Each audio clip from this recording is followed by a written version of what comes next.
Hello everyone. आइए चलिए start करते हैं। आज हम करते हैं सबसे पहले हम सैम्पल पेपर 1 जो DOE ने जो रिलीज़ करा है 2023 एंड 24 वाला। ये आपका लेटेस्ट सैम्पल पेपर है, ठीक है। इसको हम सॉल्व करते हैं आज। देखिए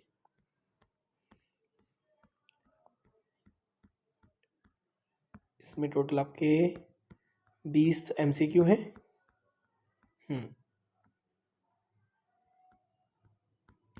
ठीक है, इसको एक एक करके हम समझते हैं।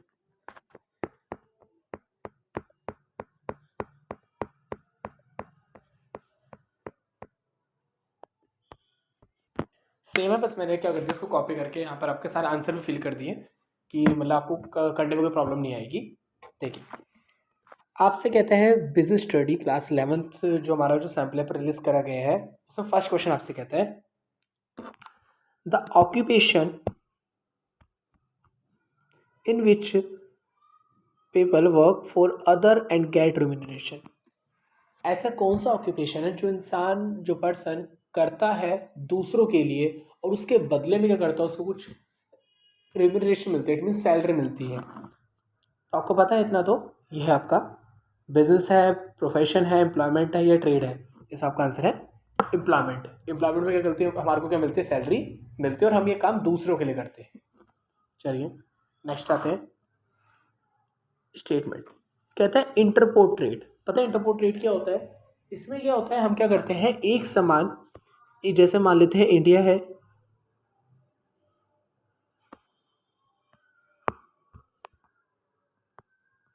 ये कर रही है US से सामान खरीद रही है और यही सेम टू सेम सामान चाइना को बेच रही है।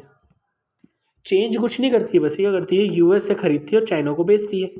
इसको बोलते हैं इंटरपोर्ट। एक जगह से सामान को इंपोर्ट करना और वही सेम सामान आगे कर देना, एक्सपोर्ट कर देना। तो आपसे कहता है, देखते पढ़ते क्या लिखा है, interport trade is where the goods are imported into a country. क्या इम्पोर्ट ट्रेड? वो ट्रेड होता है जब हम क्या करते हैं गुड्स को इम्पोर्ट करते हैं दूसरी कंट्री से एंड देन हम इसी सेम सामान को क्या कर देते हैं दूसरी कंट्री में बेच देते हैं, डिस्ट्रीब्यूट कर देते हैं। आंसर इज यस, ऐसे ही करते हैं। स्टेट नंबर 2 कहता है इम्पोर्ट ट्रेड क्या होता है? इम्पोर्ट बोला होता है दूसरी कंट्री से सामान को परचेस करना।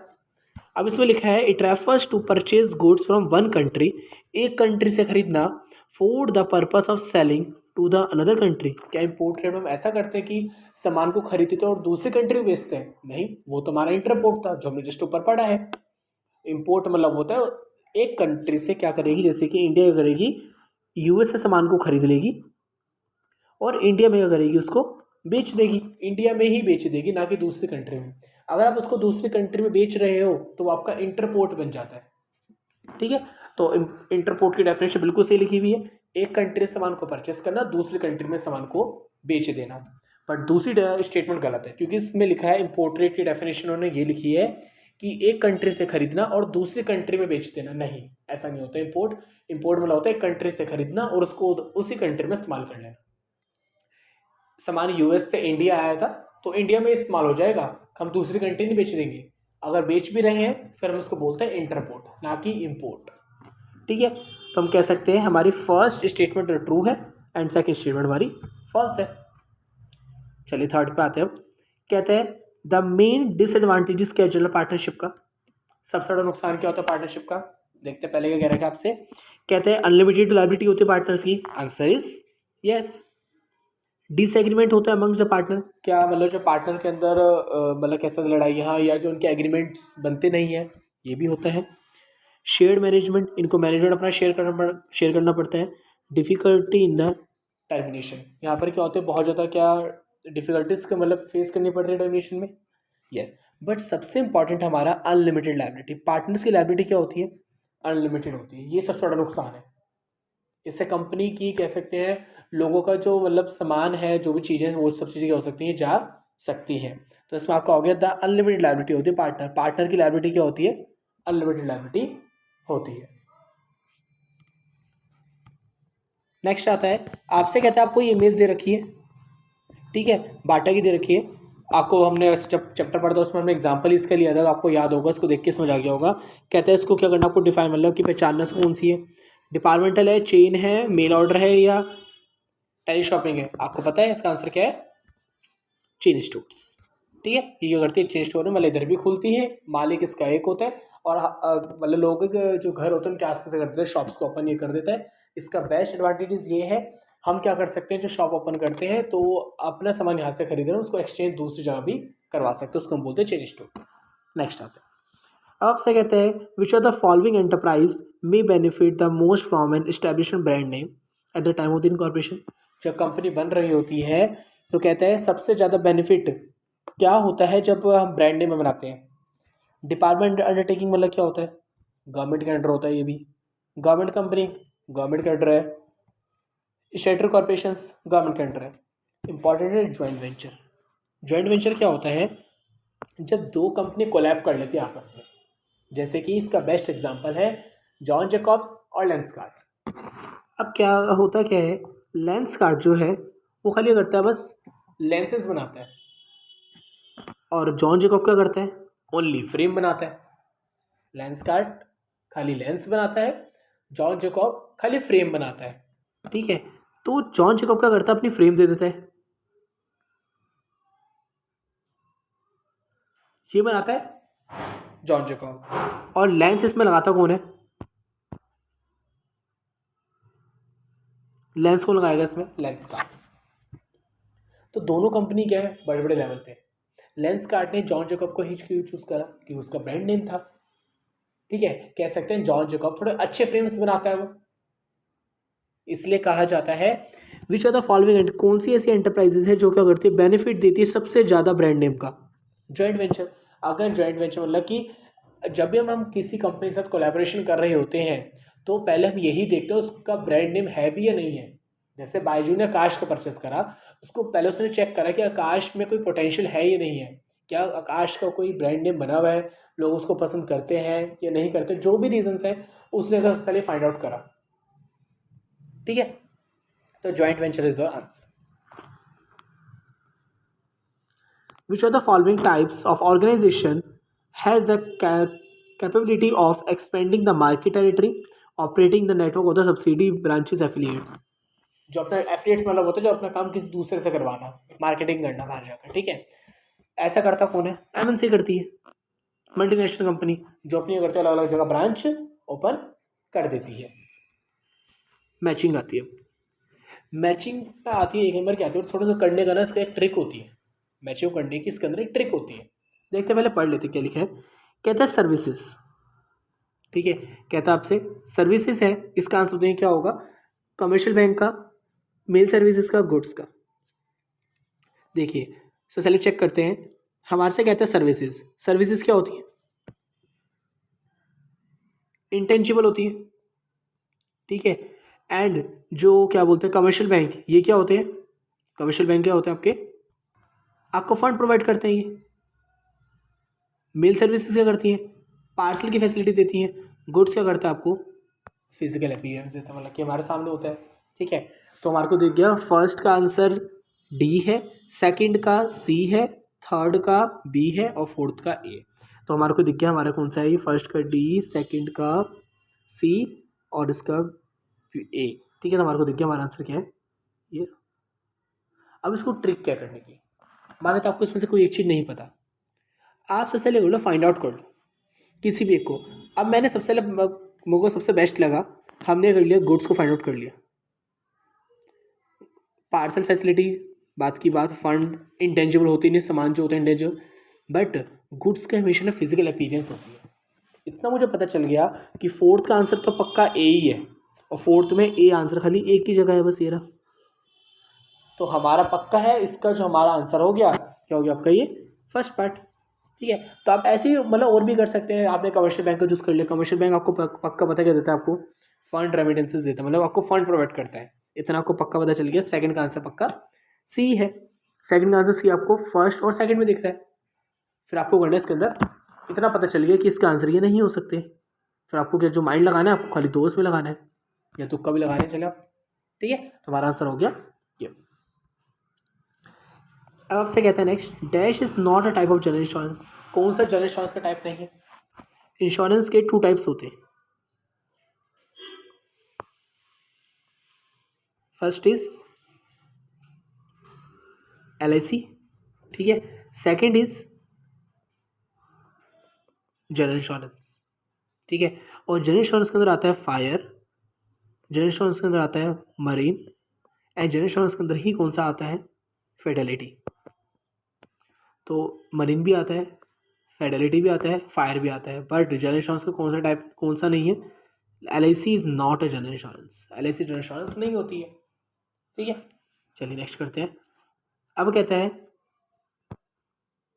Both sellers and buyers are business firms, 100 e commerce transaction कौन सी है, दोनों कंपनी, दोनों बिजनेस बायर एंड सेलर है, पक्का कौन सा, B2B बिजनेस है, बिजनेस टू बिजनेस कर रहे हैं, दोनों कंपनी क्या है, दोनों बिजनेस क्या है, बायर एंड सेलर है, एक से खरीदते दूसरों को बेचते हैं, ठीक है। नेक्स्ट देखते हैं, कहते हैं कौन सी ऐसी रिस्पॉन्सिबिलिटी है बिजनेस की जो is not responsibility to the business to the government, जो गवर्नमेंट के लिए रिस्पॉन्सिबिलिटी बनी ही नहीं है। पहली रिस्पॉन्सिबिलिटी पढ़ते हैं, क्या आपको गवर्नमेंट के लॉज को फॉलो करना पड़ता है, ये रिस्पॉन्सिबिलिटी है, यस आंसर, हमारे को उसको गवर्नमेंट के लॉज को फॉलो करना पड़ता है, ये हमारी रिस्पॉन्सिबिलिटी बनती है towards the government. Establishment of the industrial undertaking is government norms, जो भी सरकार ने नियम बना रखे हैं हमारे को उसके अकॉर्डिंग चलना पड़ेगा, आंसर इज यस, जो सरकार ने कह रखा है हमारे को उसके अकॉर्डिंग ही चलना पड़ेगा। थर्ड, प्रोवाइडिंग आफ्टर से सर्विस, क्या हम गवर्नमेंट को आफ्टर से सर्विस देते हैं, आंसर इज नो। फोर्थ ही पढ़ लेते हैं पर, क्या हमारे को टैक्स सरचार्ज फीस हमारे को क्या ऑनेस्ट से पे करनी चाहिए, आंसर इज यस, ठीक है। तो हमारे को दिख गया हमारा कौन सा आंसर नहीं है, प्रोवाइडिंग आफ्टर से सर्विस हम गवर्नमेंट को नहीं देते हैं, इन्होंने आपसे पूछा भी नॉट वाला था।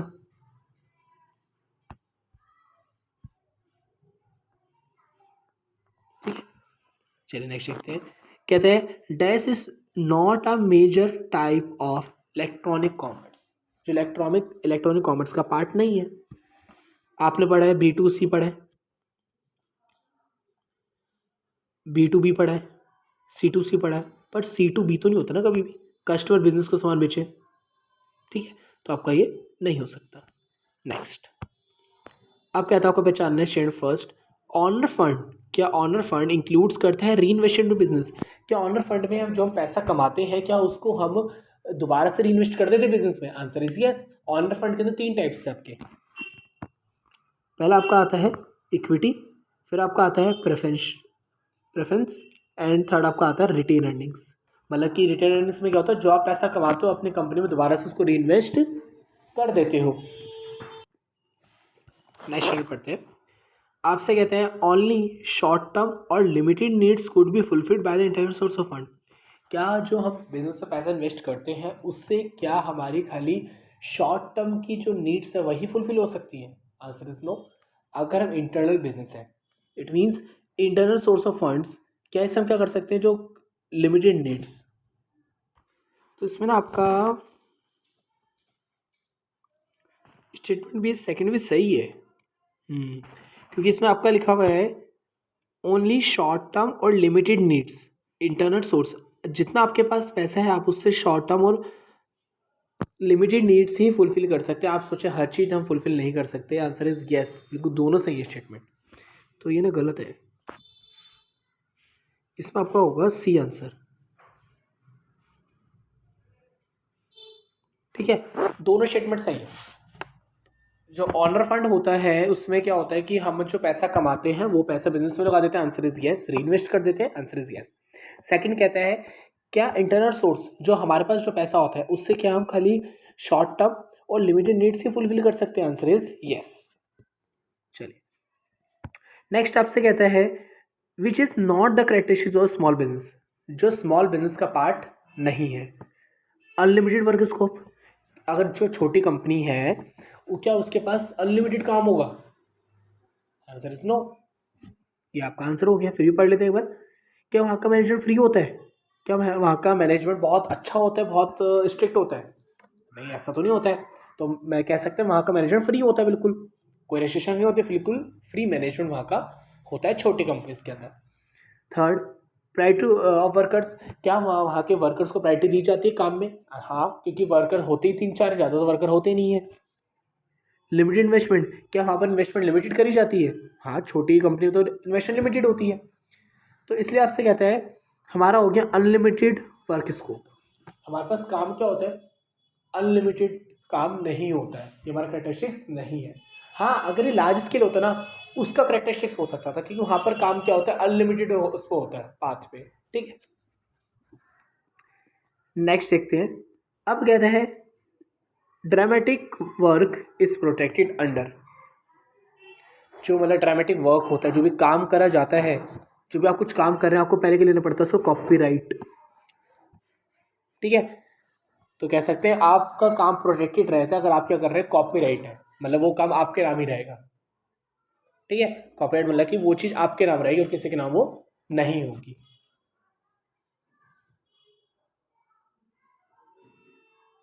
Next, a dash is any word, name, symbol lets us to identify goods made by the individual company or organization। हम कैसे पहचाने कि कौन सी कंपनी का कौन सा सामान है। आपको पता है उसके ऊपर लोगो होता है, उस कंपनी का नाम लिखा होता है, मान लेते हैं हल्दीराम है तो हल्दीराम लिखा होगा, उस कंपनी का लोगो बना हुआ होगा, या कोई कार है मर्सिडीज उसका लोगो बना हुआ होगा। तो वैसे उसको क्या मतलब किस उससे पहचानते हैं, उसके ऊपर क्या होता है, ट्रेडमार्क लग जाता है, कंपनी को लगा दी तो उस पर ट्रेडमार्क, वो चीज सिंबल आपके नाम हो गया है, अब पूरी दुनिया आपको उस सिंबल के नाम से जानेगी। ठीक है, अब आता है कौन सी स्टेटमेंट सही नहीं है, पढ़ते हैं। कहते हैं business service are those service which are use by the business enterprise for the conducting of the activities. Business service हम चैप्टर पढ़ चुके हैं। बिजनेस सर्विस क्या, बिजनेस सर्विस वो सर्विस होती है जिसमें लोगों को सर्विसेज दी जाती है बिजनेस को रन करने के लिए, जैसे transportation, banking, insurance, warehousing. क्या ऐसी सर्विसेज बिजनेस सर्विस के अंदर काम आती है, बिजनेस के अंदर काम आती है? हाँ, बिजनेस के अंदर काम आती है ऐसी सर्विसेज। ये स्टेटमेंट तो बिल्कुल सही है आपकी। सोशल सर्विसेज क्या बिजनेस के अंदर करी जाती है? हाँ, करी जाती है। कह सकते हैं बिजनेस का एक छोटा पार्ट ये भी होता है सोशल सर्विस करना, लोगों के बारे में भी सोचना।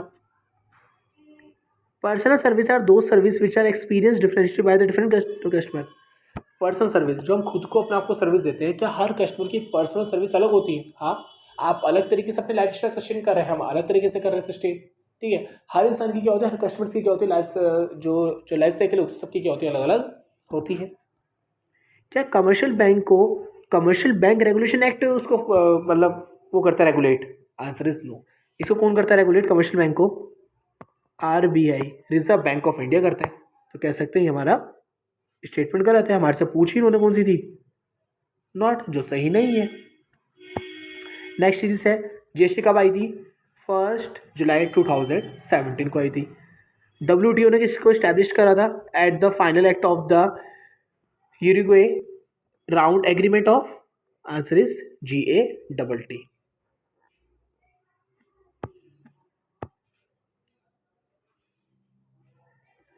नेक्स्ट कहता है कौन सा डॉक्यूमेंट इस बनता है एक्सपोर्टर विच कंटेन, जिसमें गुड्स की साइज सामान की डिटेल लिखी होती है, जो भी शिप ने सामान आया है शिप के बारे में सब कुछ चीज़ें लिखी हुई होती हैं, उसको बोलते हैं शिपिंग बिल। शिपिंग बिल में सब कुछ लिखा हुआ होता है, सामान कब कहाँ से पहुंचा, सब चीज़ें, कितना सामान आया, कितनी क्वांटिटी है, सब चीज़ें उसमें लिखी हुई होती है, उसको हम बोलते हैं शिपिंग बिल। 20th आपसे कहते हैं असर्शन रीजनिंग क्वेश्चन है। असर्शन क्या कहते हैं? An international business act as a source of earning foreign exchange reserve for the nations. कहता है क्या इंटरनेशनल बिजनेस एक सोर्स है, हमारी कंट्री का ये सोर्स है जिससे हम क्या कर सकते हैं, प्रॉफिट अर्न कर सकते हैं, वो भी फॉरेन एक्सचेंज। हाँ, हमारी इंडिया या कोई भी कंट्री हो सकती हैं, कोई दूसरी कंट्री, वो इंटरनेशनल बिजनेस करती है इसलिए क्या करने के लिए, फॉरेन करेंसी को अपने पास लाने के लिए। रीजन क्या कहते हैं? इंटरनेशनल बिजनेस क्या आपको एक ऐसा प्लेटफॉर्म प्रोवाइड करता है कंट्री के बीच में and the producer to sell their produce to base international consumers. क्या इंटरनेशनल बिजनेस हम ये करते हैं कि हम एक सामान अपनी कंट्री में बनाते हैं और दूसरी कंट्री में सामान को बेच देते हैं? Answer is yes. दोनों स्टेटमेंट तो सही है, असर्शन भी सही है, रीजन भी सही है, बट कह सकते हैं इसने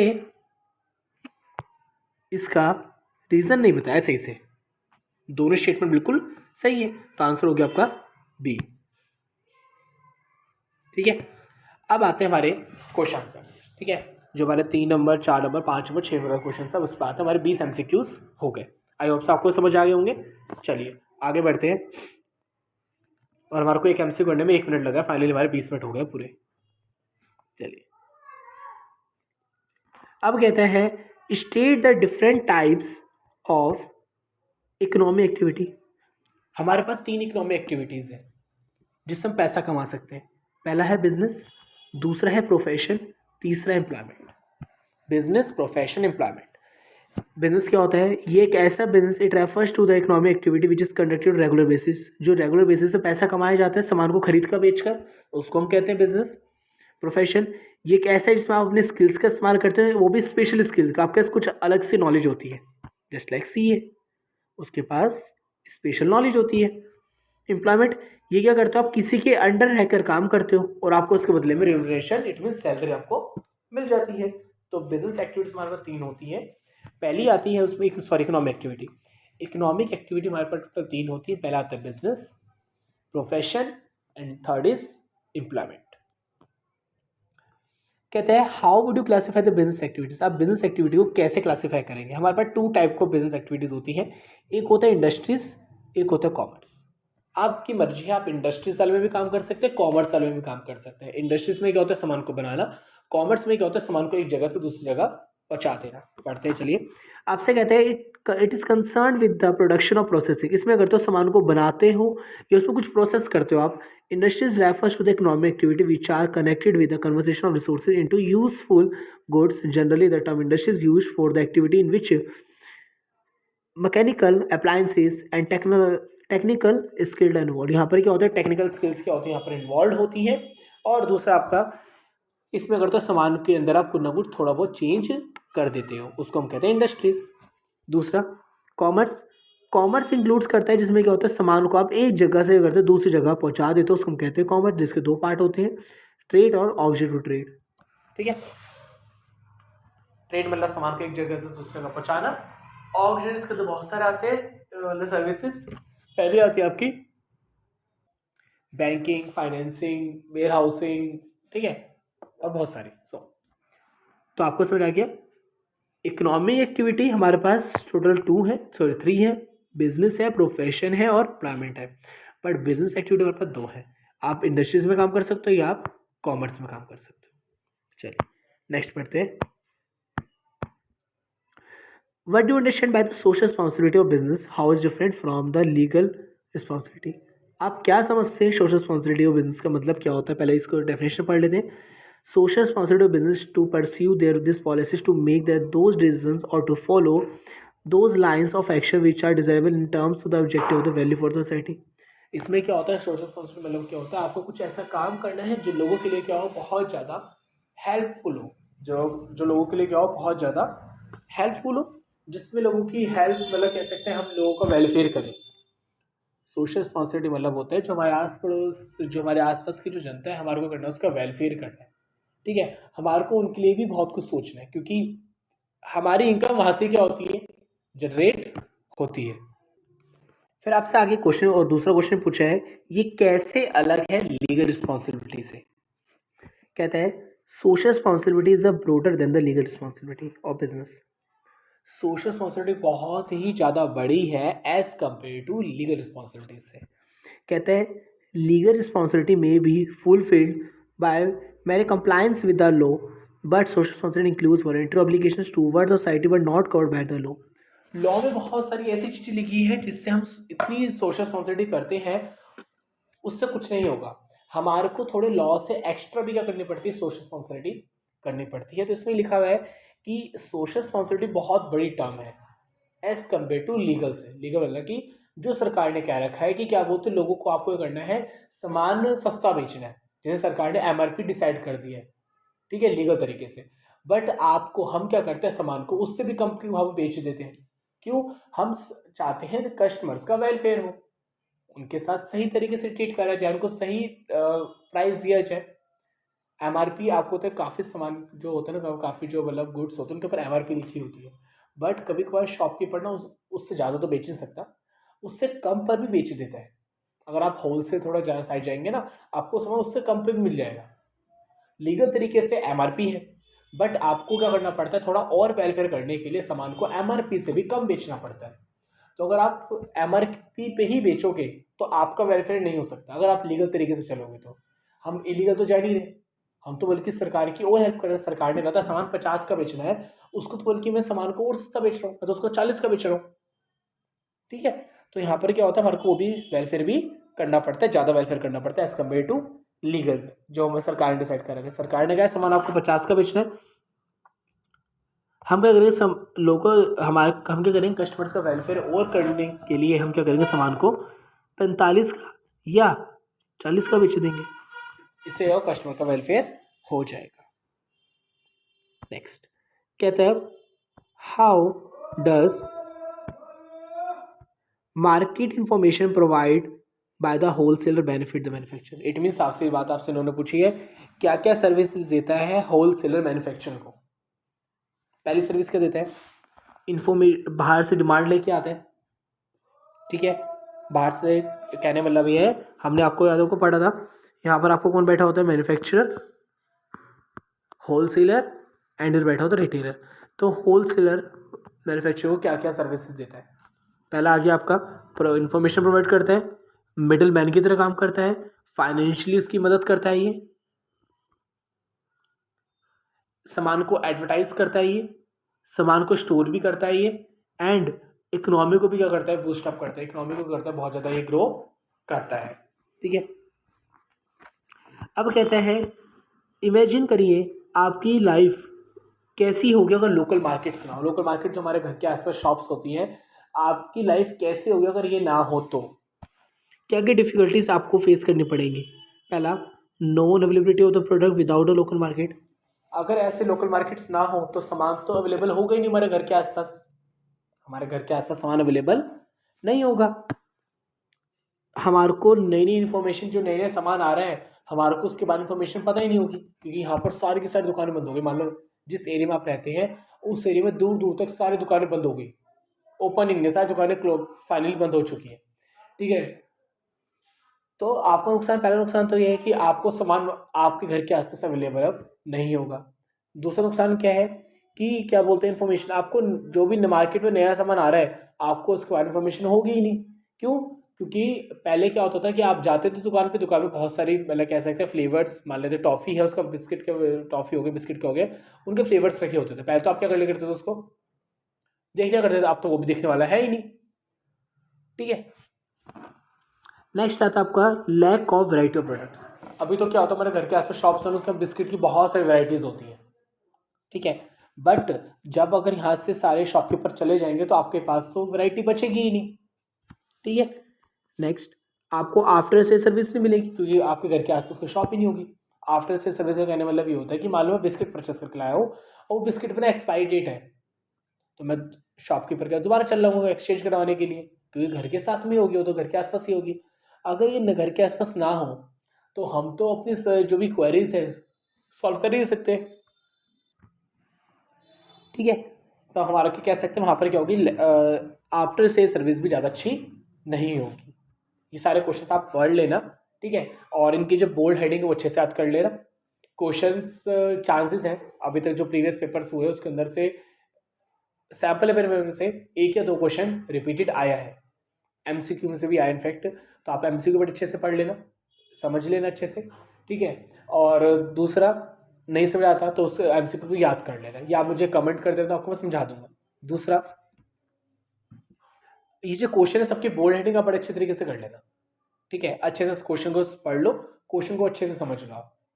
क्वेश्चन सारे इजी हैं, बट क्वेश्चन को समझना थोड़ा बस एक हल्का सा डिफिकल्ट। जैसे आपने क्वेश्चन को कह सकते हैं सब बिल्कुल अच्छे से समझ लिया, आप आराम से आंसर लिख सकते हैं। ठीक है, नेक्स्ट आता है, अब आता है लेटर ऑफ क्रेडिट क्या होता है, और एक्सपोर्टर को क्या नीड होती है इस डॉक्यूमेंट की। Letter of credit, international trade, exporters and importers दोनों एक दूसरे को नहीं जानते हैं। जैसे हमने पढ़ा था, एक्सपोर्टर में क्या होता है कि चाहे एक्सपोर्टर है चाहे इंपोर्टर हो, दोनों एक दूसरे को मान लेते हैं, नहीं जानते हैं। इस सिचुएशन में क्या होता है कि ना दोनों को एक दूसरे पे डाउट होता है। इंपोर्टर को ये डाउट होगा कि क्या था सामान मेरे से पैसे ले लो और मुझे सामान ही ना भेजे। एक्सपोर्टर को ये डाउट होगा, क्या पता इंपोर्टर में से सामान ले रहा और ये पैसे ना भेजे मुझे। तो दोनों को क्या रहता है, एक दूसरे पर ट्रस्ट नहीं होता है।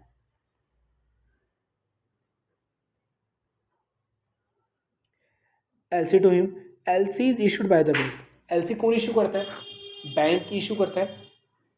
जैसे कि क्या होता है, रिटर्न प्रॉमिस होता है, जो इम्पोर्टर जो भी इम्पोर्ट कर रहा है सामान को, उसका जो बैंक का प्रॉमिस करता है क्या करेगा, वो पेमेंट पक्का करेगा। अगर ये पेमेंट नहीं करेगा ना तो मैं क्या करूँगा, याद होगा यूएस और इंडिया वाला। अगर यूएस वाला पेमेंट नहीं करेगा तो कह रहा है बैंक कहेगा यूएस का कि मैं इंडिया वाले को पेमेंट करने के लिए तैयार हूँ। ठीक है, चलिए नेक्स्ट आपका आता है डॉक्यूमेंट्री लेटर ऑफ क्रेडिट। क्या होता है? जब बैंक क्या करते हैं, क्लॉज को in the return of the credit all the documents related to the goods such as a bill of lading, insurance certificate of the insurance etcetera will be send by the exporter to bank issuing the LC। अब क्या होता है, क्या क्या document चाहिए होते हैं, जो इम्पोर्टर जो यूएस वाला था उसका बैंक जो क्या करेगा, इशू करेगा LC को। LC मैंने आपसे कहा था बैंक ऐसे नहीं इशू करता कि तुमने कह दिया मुझे LC इशू करा तो बैंक ने इशू कर दिया। बैंक क्या करता है, पूरे डॉक्यूमेंट्स मांगता है। बैंक कहता है ठीक है मुझे ऐसे करो, तो कोई इंडिया वाले ने वो भेजा होगा ना, बिल भेजा होगा, मुझे बिल की फ़ोटो दिखा दो, इंश्योरेंस के पेपर दिखा दो, एंड सो मैनी क्या करता है, डॉक्यूमेंट्स आपसे मांगता है। जब वो सारे वेरीफाई करने के बाद तब जाके करते हो आप, वो क्या करता है, LC इशू कर देता है। चलिए नेक्स्ट करते हैं। तो हाँ, आपका इसमें क्या होता है, the credit then is called the document letter of credit. तो क्या करता है, जो भी जैसे जो यूएस वाला जो था उसका जो बैंक था वो कह रहा था LC इशू कर दूंगा, बट मुझे करते पहले उसके डॉक्यूमेंट्स दिखा दे। नेक्स्ट आपका आता है can the public sector complete with the private sector in terms of profit efficiency, give reason of your answer. कहता है क्या पब्लिक सेक्टर कंपनी है, क्या वो compete कर सकती है प्राइवेट सेक्टर से, मतलब उससे उससे कंपटीशन में आ सकती है प्राइवेट सेक्टर से। प्राइवेट सेक्टर बढ़ता जा रहा है, ठीक है, क्या जो पब्लिक सेक्टर है क्या वो भी प्राइवेट सेक्टर के साथ कंपटीशन करेगा? आंसर इज नो, क्योंकि public sector companies can not compete with the private sector in the project and efficiency, difference in objective. दोनों का उद्देश्य अलग है। सरकार का उद्देश्य है लोगों का वेलफेयर करना, प्राइवेट का उद्देश्य है लोगों से पैसा कमाना। तो सरकार भी प्राइवेट जैसी नहीं बन सकती। इतना समझ आ गया? दोनों का उद्देश्य अलग है। Second, difference in ownership. यहाँ तो क्या होता है, आप प्राइवेट शिप के अंदर आप मालिक होते हो, आपको जो डिसीजन लेना आप ले सकते हो, आपके हाथ में होता है। रिस्क लेना आप रिस्क भी ले सकते हो, बट गवर्नमेंट कंपनी ना ही कभी ज़्यादा बड़ा रिस्क लेती है। दूसरी बात, यहाँ पर जो डिसीजन होता है सिंगल नहीं लेता, यहाँ पूरी एंटायर मिनिस्ट्रीज लेती है डिसीजन। तो डिसीजन क्या होता है, यहाँ पर सरकार रिस्क नहीं लेती, क्योंकि यहाँ पर क्या होता है गवर्नमेंट कंपनी बनती है लोगों के पैसे से, तो सरकार कोई रिस्क नहीं लेने मतलब लेना नहीं चाहती कि कंपनी में कोई पैसा डूब जाए, लोगों का पैसा डूब जाए। लोग हमारे पे ट्रस्ट करते हैं, लोग क्या करते हैं, हमारे पे ट्रस्ट करते हैं, हमारे को टैक्स पे करते हैं ऑनेस्टली। तो कह सकते हैं कि प्राइवेट कंपनी का जो होता है उसका मालिक अलग होता है, इसमें मालिक अलग होता है। Difference in management. Public sector companies are managed by the government official who may not be professionally trained, while private sector companies are run managed by the। आपको तो सरकारी कंपनी का मैनेजमेंट अच्छा नहीं होता, प्राइवेट कंपनी का management बहुत ज़्यादा अच्छा होता है। ठीक है, तो क्यों प्राइवेट कंपनियाँ करती है, जो मैनेजर होता है उनको अच्छा खासा अमाउंट देने के लिए तैयार है, बट पब्लिक सेक्टर कंपनी कभी भी इतना ज़्यादा, जैसे आपको तो प्राइवेट सेक्टर में क्या होता है 10 करोड़ 20 करोड़ भी यहाँ तक की मैनेजर की सैलरी होती है, यहाँ तक कि 1800 करोड़ भी मैनेजर की सैलरी होती है। बट सरकार इतना मैनेजमेंट में खर्चा नहीं कर सकती, क्योंकि ये सारा पैसा से लोगों का है, बट प्राइवेट सेक्टर कर सकता है। तो हमारे कुछ रीज़न जिसमें क्या नहीं कर सकते, सरकार कम्पीट नहीं कर सकती है। नेक्स्ट आपका आता है why the global enterprise are consider superior to the other business. क्यों हम ग्लोबल एंटरप्राइज को कुछ ज़्यादा अच्छा मानते हैं एज़ कम्पेयर टू जो हमारे इंटरनल जो ट्रेड होते हैं, जैसे कि जो बिजनेस है। ग्लोबल एंटरप्राइज क्यों अच्छी है? ग्लोबल मतलब होता है पूरी दुनिया। आपसे कहता है multinational corporation have played an important role in the economy. MNC का बहुत बड़ा रोल है किसके अंदर, इकोनॉमी के अंदर। MNC are gigantic corporations with their operations in a number of the country। ये बहुत बड़ी होती है, MNC छोटी नहीं होती है। ये काफ़ी जगह काफ़ी कंट्रीज़ में करती है काम, ये करती है, अपने ब्रांचेस वहाँ पर ओपन कर देती है। They are characteristics by their huge size, large number of products, advance technology. यहाँ पे ये करती है MNC हमेशा बहुत बड़े स्केल पे काम करती है, अच्छा काम करती है, अच्छी क्वालिटी बनाती है, और क्या करती है, ग्रोइंग एज में होती है। एंड मार्केट स्ट्रेटजी इनकी क्या होती है, मार्केट स्ट्रेटजीज क्या होती है इनकी बहुत ज़्यादा डिफरेंट औरों से होती है। ग्लोबल एंटरप्राइज क्या होता है, 10 ह्यूज इंडस्ट्रीज ये छोटी नहीं होती, बहुत बड़ी होती है इंडस्ट्रीज ये। सेकंड, इनकी जो कह सकते हैं इनकी ब्रांचेस हैं क्या होती है, मेजर और फॉरेन एफिलिएट्स, MOFA, इनकी ब्रांचेस बहुत जगह होती हैं, ठीक है। थर्ड, आपसे कहते हैं जो एंटरप्राइजेज है क्या होता है, काफ़ी जगहों पर ऑपरेट हो रहा होता है, ये एक जगह नहीं बहुत सारे कंट्रीज ऑपरेट हो रहे होते हैं। फोर्थ, इनका एम ये नहीं है अपना प्रॉफिट बढ़ाना, इनका पहला पहला एम इनका ये होता है अपना आप को ग्रो करना, अपना नाम बनाना, क्योंकि कंपनी को पता है मेरा एक बार नाम बन गया तो प्रॉफिट तो आ ही जाएगा। तो इनका पहला एम होता है क्या करना, अपनी कंपनी की गुडविल क्रिएट करना, ठीक है। चलिए नेक्स्ट आपका आ जाता है सोशल, क्या सोशल रिस्पॉन्सिबिलिटी सोल ऑब्जेक्टिव है, सोल मतलब होता है सिंगल, क्या सोशल रिस्पॉन्सिबिलिटी खाली हमारे को बिजनेस करने सोशल रिस्पॉन्सिबिलिटी ही करनी चाहिए, answer is no. It means हमारे को लिखना पड़ेगा no, social responsibility is not the sole objective of the business. Social responsibility business का यही खाली कह सकते हैं सोल ऑब्जेक्टिव कंपनी का नहीं होता है, ठीक है। कहते हैं case against social responsibility contrary to the objective of business, मतलब क्या होता है इसका कि the chief objective of the business to enhance the profit, सबसे पहला प्रॉफिट मतलब कंपनी का ऑब्जेक्टिव तो ये होता है क्या करना, अपने प्रॉफिट को मैक्सिमाइज कर लेना, सामान को अच्छी तरीके से इस्तेमाल करना, ठीक है। तो आपको क्या कहता है कि contrary to the objective, business का पहला ऑब्जेक्टिव तो ये होना चाहिए कंपनी को प्रॉफिट कमाना है, कंपनी प्रॉफिट कमा रही है तो सस्टेन आगे कर ही रहेगी, ठीक है। तो बिजनेस को सारा दिन सोशल के बारे में भी नहीं सोचना चाहिए, अगर उसने सारा दिन सोशल के बारे में सोच लिया तो कह सकते हैं कंपनी आगे ग्रो कभी भी नहीं कर सकती है। सेकंड, इनएफिशिएंट सिस्टम, अगर आप सारे दिन सोशली काम कर रहे हैं आपके पास पैसा ज़्यादा नहीं होगा फिर, क्योंकि आप पैसा तो कमा नहीं रहे। दूसरा, आपके पास वहाँ का मैनेजमेंट इतना अच्छा नहीं होगा, आप मैनेजमेंट से सामान को अच्छे से मैनेज नहीं कर पाओगे आप। तीसरा, इफेक्ट ऑफ बिजनेस वैल्यूज, कह सकते हैं कंपनी लोग अभी तो आपको कदर कर लेंगे क्योंकि आप उनकी हेल्प कर रहे हैं, बट बाद में जाकर जब आपके पास कुछ पैसा नहीं होगा तो वो लोग आपकी कदर करने वाले नहीं है, ठीक है। अभी तो आप क्या कर रहे हो, आपको लग रहा है मैं दान दे रहा हूँ तो लोग मेरे से क्या हो रहे हैं, बहुत ज़्यादा खुश हो रहे हैं, अभी तो खुश हो रहे हैं बट बाद में वो खुश नहीं होंगे, ठीक है। नेक्स्ट देखते हैं, आपसे कहता है why do business enterprise need to adopt the pollution control system, business को क्यों ज़रूरत है बिजनेस में जो क्या बोलते हैं पॉल्यूशन है उसको कंट्रोल करने की। पहला, इससे क्या होता है हेल्थ अच्छी हो जाती है, इससे क्या होती है लोगों के लायबिलिटी जो है, इट मीन्स पॉलिटिक इंडस्ट्रीज जो कंपनी का कर रही है बहुत सारा अमाउंट पे कर, बहुत सारा अमाउंट खर्च कर रही है अपने अपने क्या बोलते हैं जो पॉल्यूशन कंट्रोल करने के लिए। अगर आप पॉल्यूशन वाली चीज़ें कम इस्तेमाल करेंगे तो बिजनेस को भी ज़रूरत नहीं पड़ेगी, ठीक है। थर्ड, कॉस्ट सेविंग, यहाँ पर क्या होता है कि एफिशिएंट पॉल्यूशन कंट्रोल होगा तो कह सकते हैं सामान को डिस्पोज करने में ज़्यादा कॉस्ट नहीं लगेगी।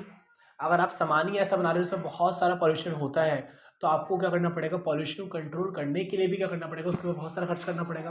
तो ऐसा सामान कंपनी बनाएगी नहीं अगर आप इस्तेमाल भी नहीं करोगे तो। अगर आप सिंगल यूज़ प्लास्टिक आज बंद कर दो, अगर आप खुद ही क्या मतलब कह सकते हैं मतलब ओथ ले लो कि हम इसको इस्तेमाल नहीं, शपथ ले लो हम इसको इस्तेमाल नहीं करेंगे, तो कंपनी भी एक लेवल आएगा कंपनी बंद कर देगी उसको बनाना। इम्प्रूविंग पब्लिक इमेज, अगर आप सोशल और दूसरी बात अगर आप इन्वायरमेंट पे फोकस करते हैं, इन्वायरमेंट पे फोकस करते हैं तो लोग क्या होंगे, आपकी इमेज मार्केट में क्रिएट हो जाएगी, लोगों को लगेगा हाँ भाई क्या कर रहे हैं आप, काफ़ी अच्छा काम आप कर रहे हैं हमारे लिए, लोगों के लिए, हमारे वेलफेयर के लिए काम कर रहे हैं, तो लोग भी करेंगे आपको सपोर्ट करेंगे, ठीक है। अब आपसे पूछता है क्या क्या मेजर एरियाज हैं सोशल रिस्पॉन्सिबिलिटी के, कहाँ कहाँ हमारे को करनी चाहिए। आपको तो बताया था, खाली पढ़ रहे हैं बस। टूवर्ड्स ऑनर्स, मालिक की तरफ हमारी रिस्पॉन्सिबिलिटी बनती है कैपिटल बचा के रखनी है, प्रॉपर डिविडेंड देना है। एम्प्लॉयज़ की तरफ हमारे को उनको सैलरी देनी है सही से, उनके आसपास एटमॉस्फेयर हमारे को थोड़ा अच्छा सा रखना है। कंज्यूमर के प्रति हमारी क्या रिस्पॉन्सिबिलिटी है, उनको अच्छा सामान देना है, उनको सामान जो एडवर्टीजमेंट हम जो भी कर रहे हैं हमारे को सारी एडवर्टीजमेंट हमारे को रियलिटी दिखानी है। टूवर्ड्स गवर्नमेंट, हमारे को ऑनेस्टली टैक्स पे करना है सरकार को, हमारे को उनके सारे रूल्स एंड रेगुलेशंस को मानना है। कम्युनिटी के प्रति हमारे को करना है, एम्प्लॉयमेंट को क्या हमारे को उनके लिए एम्प्लॉयमेंट क्रिएट करनी है, उनको अच्छा खासा इन्वायरमेंट हमारे को प्रोवाइड करना है। वर्ल्ड की तरफ हमारी क्या रिस्पॉन्सिबिलिटी है, हमारे को इंटरनेशनल पीस रखनी, को लड़ाइयाँ नहीं करनी है, हमारे को करना है जो इंटरनेशनल रूल्स हमारे को करना है सबको फॉलो करना है। ठीक है, अब नेक्स्ट आता आपका क्या क्या प्रेफरेंशियल राइट्स होते हैं प्रेफरेंस शेयर होल्डर के पास। पहला राइट है उसकी रेगुलर इनकम, उसके पास हर साल रेगुलर इनकम आएगी, मान लेते हैं 10% प्रेफरेंस शेयर, तो उसके पास हर साल शेयर्स का 10% उसके अकाउंट में हर साल आएगा, उसके पास उसका पूरा अधिकार है। लिक्विडेशन, मान लेते कंपनी डूब गई है, सबसे पहले पैसा किसको मिलेगा, प्रेफरेंस शेयर होल्डर को मिलेगा, उसके पास पूरा पूरा अधिकार है। तीसरा फायदा पार्टिसिपेशन इन एक्स्ट्रा प्रॉफिट, वो क्या कर सकते हैं, एक्स्ट्रा प्रॉफिट के अंदर पार्टिसिपेट कर सकते हैं। ठीक है, अगर कंपनी को ज़्यादा प्रॉफिट हो तो कंपनी थोड़ा बहुत पैसा एक्स्ट्रा मांग सकते हैं, बट सारे शेयर होल्डर नहीं, ओनली पार्टिसिपेटिंग प्रेफरेंस शेयर्स, ये भी प्रेफरेंस शेयर्स के टाइप होते हैं, इतना आपको डीप नहीं जाना है। वैसे इनके पास पूरा पूरा वोटिंग राइट होता है। ठीक है, बड़े बड़े चेंजेस आ रहे हैं उसमें पीछे बोल सकते हैं।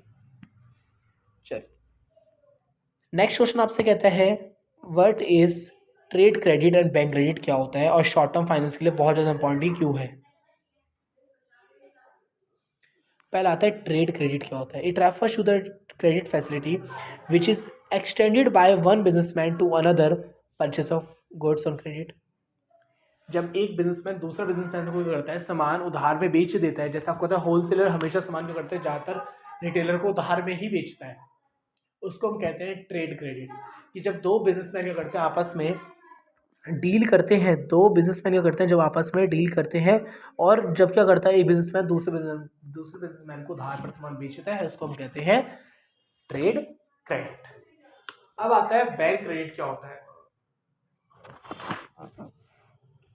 द कमर्शियल बैंक क्या करते हैं, आपको बहुत सारा काफ़ी पैसा प्रोवाइड कर देते हैं, काफ़ी पैसा आपको प्रोवाइड कर देते हैं, क्या करने के लिए, शॉर्ट टर्म भी देते हैं और आपको मीडियम टर्म भी क्या करते हैं, फाइनेंस प्रोवाइड ये कर देते हैं। जैसे पहला आता है ओवरड्राफ्ट। ओवरड्राफ्ट मतलब होता है कि आपके अकाउंट में पैसे कम है, मान लेते आपके अकाउंट में 1000 रुपये है और आपने चेक काट दिया 1200 रुपये का, तो बैंक क्या करेगा, 200 रुपये अपनी तरफ से दे देगा, बाद में आपसे इंटरेस्ट के साथ वो पैसे वापस ले लेगा।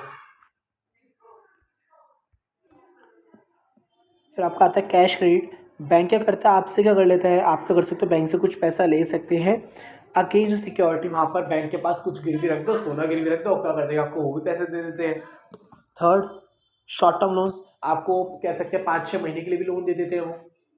फोर्थ आप क्या कर लेते हैं, अपने पास बिया रख लेते हैं, मान लेते मैंने आपको एक चेक दिया था 1000 रुपये का, वो मैंने कहा था चेक अभी मत डालना, ये चेक ना आप ऐसा करना 2 महीने बाद डालना, उसमें मैंने क्या कर दिया चेक के ऊपर 2 महीने बाद की डेट लिख दी, तो वो चेक है बैंक पे वैलिड नहीं होगा। बट आप बैंक में जाओगे, बैंक में जो क्या बोलते हैं, जो बैठे होंगे हमारे लिए वाला कह सकते हैं, जो ऑफिसर्स बैठे होंगे, वो क्या करेंगे, हमारा काम ये करेंगे, हमारे से चेक ले लेंगे, हमारे अकाउंट में 1000 था ना, 950 रुपये डाल देंगे और वो 1000 रुपये का चेक अपने पास रख लेंगे, कहेंगे ऐसे करना, आप तो लो, आप तो पैसे लेके चल लो, 2 महीने बाद क्या कर लूँगा, पैसे मैं ले लूँगा उससे, बट मुझे पैसे कितने मिलेंगे, 1000, आपको मैं कितने दूंगा, 950, 50 रुपये मेरा क्या होगा, इसमें प्रॉफिट होगा। अब आता है इंटरनेशनल बिजनेस और इंटरनेशनल ट्रेड में डिफरेंस क्या होता है। पहले आता है इंटरनेशनल बिजनेस, फिर आता है आपका इंटरनेशनल ट्रेड, फिर आता है आपका आता है इंटरनेशनल बिजनेस। इंटरनेशनल ट्रेड क्या होता है, सामान को एक जगह से दूसरी जगह रखना, उसको बोलते हैं इंटरनेशनल ट्रेड। ये खाली बात करता है आपसे बस टेंजिबल चीज़ों की, सामान को एक जगह से उठाना, उसको उठाकर दूसरी जगह रख देना, उसको हम बोलते हैं इंटरनेशनल ट्रेड। बट आता है इंटरनेशनल बिजनेस, क्या होता है इंटरनेशनल बिजनेस, ये क्या करता है, बिजनेस ट्रांजेक्शन को करता है साथ में एक कंट्री से दूसरी कंट्री में, उसको हम बोलते हैं business transaction that takes place between the 2 और मोर कंट्रीज को बोलते हैं इंटरनेशनल बिजनेस। जब ट्रांजैक्शंस हो रही होती हैं, ठीक है, उसको हम कहते हैं इंटरनेशनल बिजनेस। इंटरनेशनल ट्रेड क्या होता है, जब सामान एक जगह से दूसरी जगह जाता है, उसको हम बोलते हैं इंटरनेशनल ट्रेड। ये खाली टेंजिबल की बात करता है, बट इंटरनेशनल बिजनेस इंटेंजिबल की भी बात करता है। इंटरनेशनल ट्रेड हमेशा टेंजिबल की बात करता है ये, और ये क्या करता है, इंटेंजिबल की भी बात करता है इंटरनेशनल बिजनेस। ये इन्वॉल्व करता है खाली सामान को एक जगह से दूसरी जगह पहुँचाना, एक पैसे को दूसरी जगह लेकर जाना। बट ये बात करता है टेक्नोलॉजीज़ को भी एक जगह से दूसरी जगह लेके जाना। अब टेक्नोलॉजीज़ की बात आ गई, इट मीन्स इंटेंजिबल। तो कह सकते हैं इंटरनेशनल बिजनेस में क्या भी आता है, इंटेंजिबल भी आता है, पर इंटरनेशनल ट्रेड में क्या आता है, ओनली टेंजिबल ही आता है। इंटरनेशनल ट्रेड ये एक नैरो टर्म है, बहुत छोटी सी टर्म है international trade, but international business एक बहुत बड़ी टर्म है। जो भी हम डीलिंग करते हैं पैसे से लेकर सारी जो फैसिलिटी हम दे रहे होते हैं एक दूसरे को, एक कंट्री जो दूसरी कंट्री को दे रही होती है, एक कंट्री दूसरी कंट्री से ले रही होती है जो भी फैसिलिटीज, उस सबको हम कहते हैं international business. But international trade क्या होता है, जब सामान एक जगह से दूसरी जगह पहुंच जाता है उसको हम कहते हैं इंटरनेशनल ट्रेड। चलिए अब नेक्स्ट क्वेश्चन कहता है आपसे, अब केस बेस्ड स्टडी आ गई, सीबी क्वेश्चन आ गई। हरमीत सिंह एक large scale retail business open कर मतलब कि स्टार्ट कर रहा है या ऑलरेडी स्टार्टेड है इसका चंडीगढ़ के अंदर, और वो डील करता है बहुत सारे प्रोडक्ट्स में, टेक्सटाइल्स में, एंड वो क्या करता है, बहुत सारे टेक्सटाइल्स में काम करता है वो, footwear, cosmetic, stationery, groceries etcetera. He sell them different division in big shops in the context of the above cases. तो आपको बताना है कि ये कौन से बिजनेस में काम करता है। लार्ज स्केल, आपको सोचना है लार्ज स्केल के अंदर, एक तो आपका डिपार्टमेंटल था, एक आपका चेन स्टोर था, ठीक है। तो बताइए कौन सा है ये। आपसे इन्होंने क्या रखा है, ये क्या करता है, अलग अलग जगह काम करता है और डिवीजन में काम करता है। किस में काम करता है, डिवीजन में काम करता है, ठीक है। तो आपको करना है, आइडेंटिफाई करना है कौन सा रिटेल है ये आपका है डिपार्टमेंटल स्टोर। और ये आपको ना थोड़ा, ये इसको हम बोलते हैं क्योटिंग।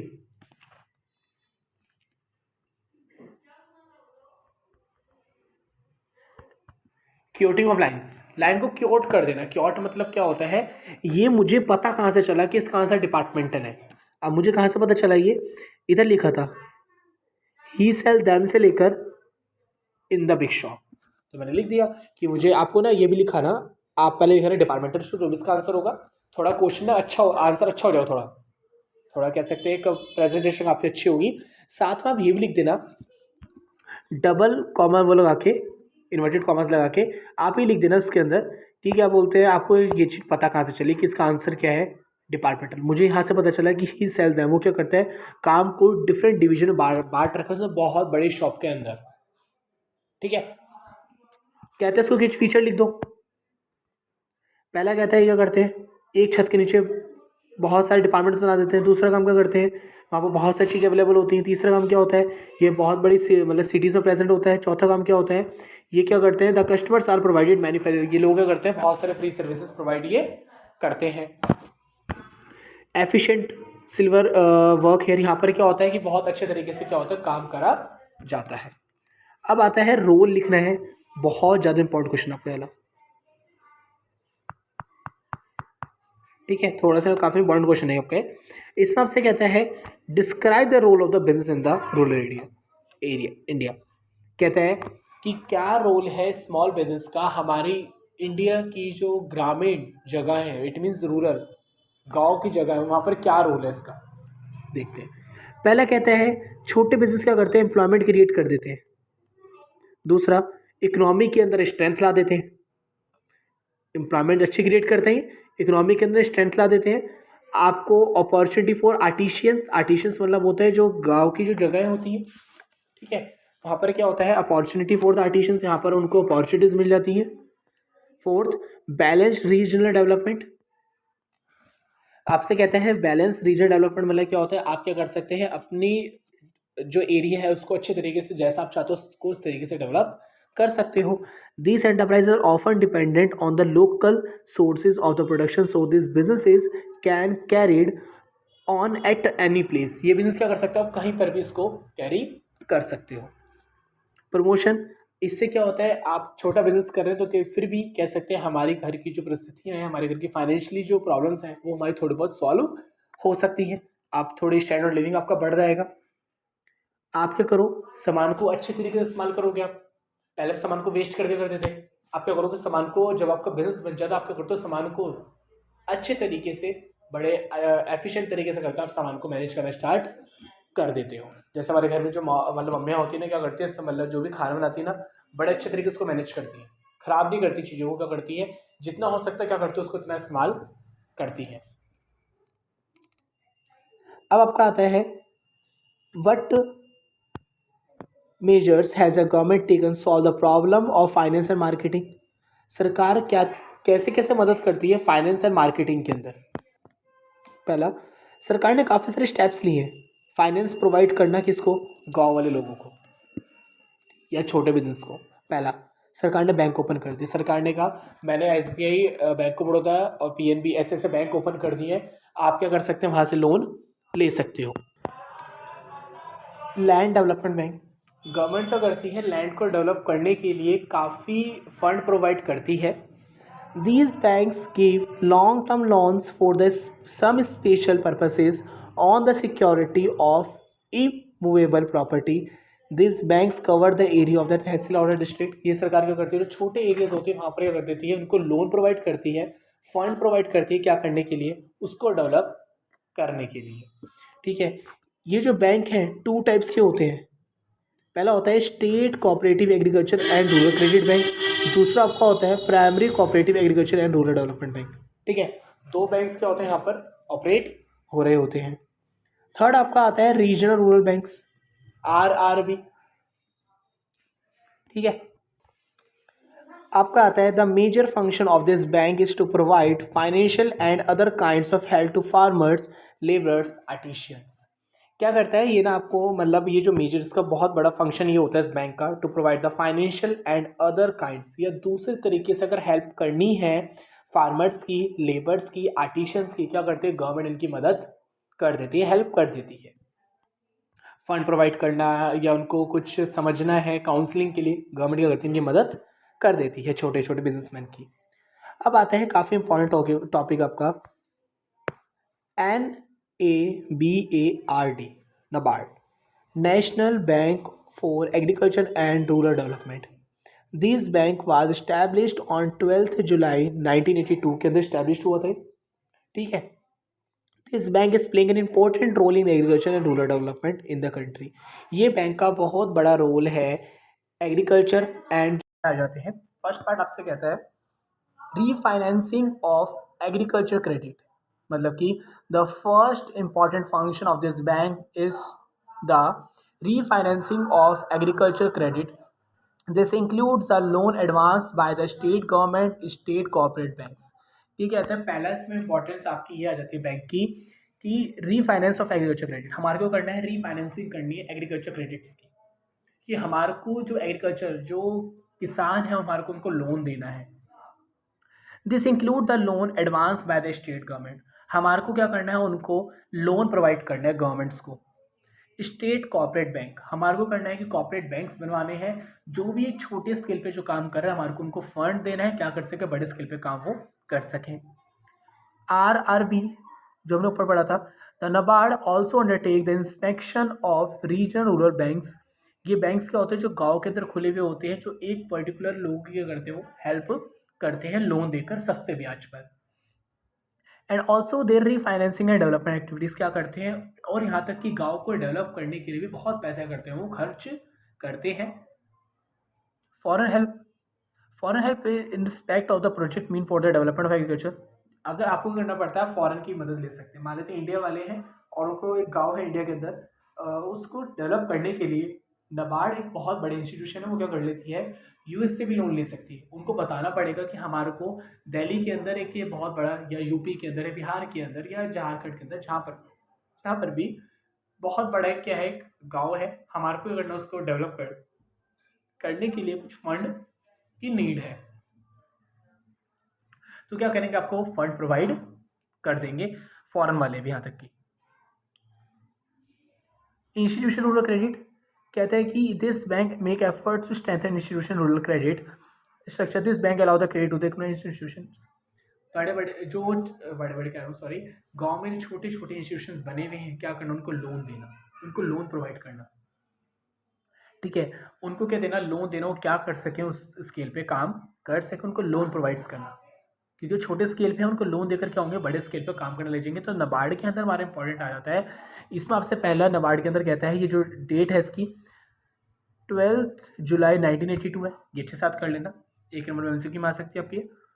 इसके टोटल 4 हैं। रीफाइनेंसिंग, एग्रीकल्चर को लोन देना, inspection of the region rural banks, गाँव को डेवलप करने के लिए पैसा देना उनको, फॉरेन वालों से पैसा लेना गाँव को डेवलप करने के लिए, इंस्टीट्यूशंस की हेल्प करना, जो छोटे छोटे इंस्टीट्यूशंस होते हैं उनको बड़े बड़े स्केल पे इनको इंस्टीट्यूट बनवाने में हेल्प करना।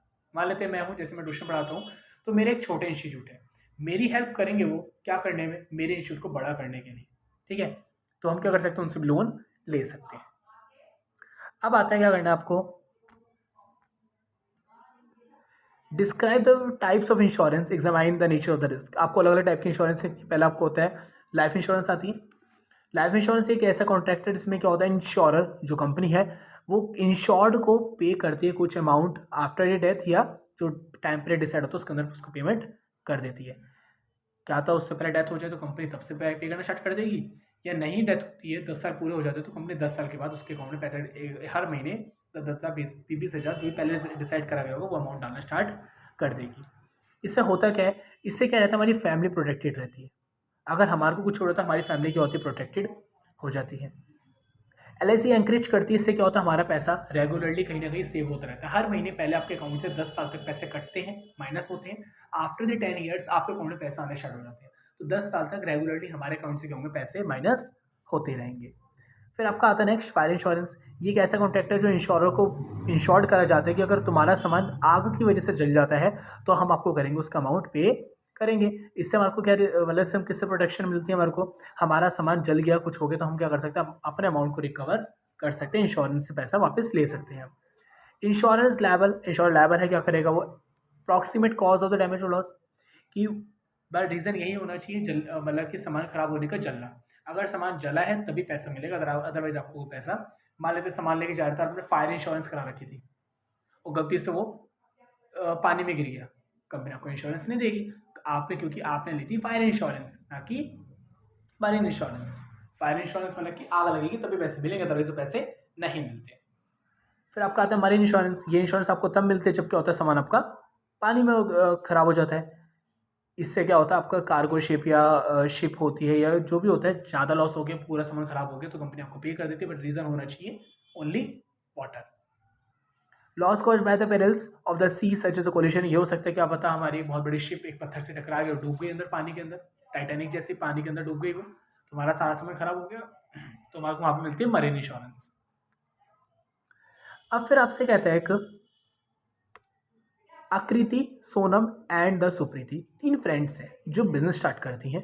दे डिड नॉट गेट, उनके पास कोई भी रजिस्टर्ड फॉर्म नहीं है, ऑप्शनल था। उन्होंने कहा हम ऐसे करते अपनी फॉर्म को रजिस्टर्ड नहीं करते। इट मीन्स उनके पास कोई भी पार्टनरशिप डीड, पता पार्टनरशिप डीड क्या होती है, पार्टनरशिप डीड वो होती है जिसमें आप अपनी कंपनी के बारे में सब चीज़ें मेंशन कर देते हो कि भाई कौन कितना प्रॉफिट लेगा, होने के बाद किस रेशो में लेगा, कितने % प्रॉफिट मिलेगा, किसको कितनी सैलरी देनी है, ये सब चीज़ें पहले से ही डिसाइड कर ली जाती हैं। Sonam want to approach a lawyer, Sonam चाहती है मैं लॉयर बुला लूँ। क्या लॉयर उसकी मदद कर सकता है? नहीं। लॉयर कहेगा सॉरी आपके पास कोई भी रिटर्न एग्रीमेंट नहीं है लिखित में। अब वो क्या, वो चाहते हैं कि क्या हो जाए कि ना, एक they not get the form registered as it was optional. उनको लग रहा था कि हमारी फॉर्म रजिस्टर्ड तो है नहीं, ऑप्शनल है। सोनम जो थी Supriti started have the conflict, दोनों के बीच में लड़ाइयाँ हो गई, सॉल्व ही नहीं हो सकती। क्यों? क्योंकि हमारे पास कोई लिखित में इन्फॉर्मेशन नहीं थी पहले से। तो कहता है लीगल अप्रोच इज़ पॉसिबल, लड़ाइयाँ तो होंगी इधर क्योंकि फॉर्म रजिस्टर्ड नहीं है। अगर फॉर्म रजिस्टर्ड होती तो लड़ाइयाँ नहीं होती। फिर लड़ाई सॉल्व करने के हमारे पास एक वो था हमारा पेपर, इट इसको बोलते हैं पार्टनरशिप डीड, उस पर लिखा होता सब चीज़ों के बारे में। If I were a lawyer, अगर मैं लॉयर होता, I would tell the Sonam, मैं सोनम को बताता कि सॉरी मैं तुम्हारी हेल्प कुछ नहीं कर सकता क्योंकि तुम्हारी कंपनी रजिस्टर्ड नहीं है। अगर तुम्हारी कंपनी रजिस्टर्ड होती तो तुम्हारे पास सारे डॉक्यूमेंट्स होते। ठीक है, तो यहाँ पर क्या होता है, पार्टनरशिप डीड में पहले ही लिखवा लिया जाता है हर चीज़ें। जब हम दोनों, मतलब मान लेते हैं आप मेरे से ट्यूशन पढ़ने आ रहे हैं, मैं आपको पढ़ा रहा हूँ, तो हम क्या करेंगे, पहले ही डील कर लेंगे। क्या बोलते हैं, मान लेते हैं ये फीस है, ठीक है, फीस क्या करें तो हम कहते हैं कि भाई हमारी एक सब्जेक्ट की फीस 1000 रुपीज़ है। ये चीज़ हमने पहले डिसाइड कर लेंगे और मैंने आपको लिख के दे दिया वो पेज पे। ठीक है, और क्या होगा कि ना, मान लेते मैं आपको स्लिप देता हूँ, फीस जब मुझे पे करता हूँ मैं आपको स्लिप देता हूँ फीस पे करने की, और आपने मुझे 1000 फीस पे करी, मैंने आपको स्लिप दे दी। दूसरी बार जो सेकंड मंथ आपने मुझे फीस पे करी, मैंने आपको स्लिप तो दे दी, बट आपने वो स्लिप खो दी और मेरे पास भी हिसाब मैच नहीं हो रहा था। बट मेरे पास होना चाहिए था, बट मेरे पास हिसाब मैच नहीं हो रहा था, पता नहीं क्या हुआ था। बट मैं तो यही मानूंगा ना। और क्या था मेरे उसमें से भी, मतलब क्या था, वो चीज़ स्लिप थी, जो डुप्लीकेट स्लिप जो मेरे पास पड़ी थी वो भी खो गई हूँ। अब मैं आपसे पैसे मांग सकता हूँ, कहूँ दोबारा फीस दो उस महीने की, क्यों?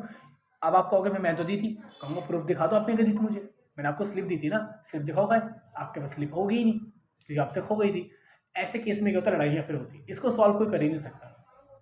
इस अगर आप मैं लॉयर में, मतलब मैं कोर्ट में भी जाऊँगा ना, कोई मेरे को हेल्प नहीं करेगा, क्यों? मेरे पास प्रूफ ही नहीं है। हाँ, अगर मेरे पास स्लिप होती हो तब मैं दिखा सकता था उनको। ठीक है, नेक्स्ट आपका आ जाता है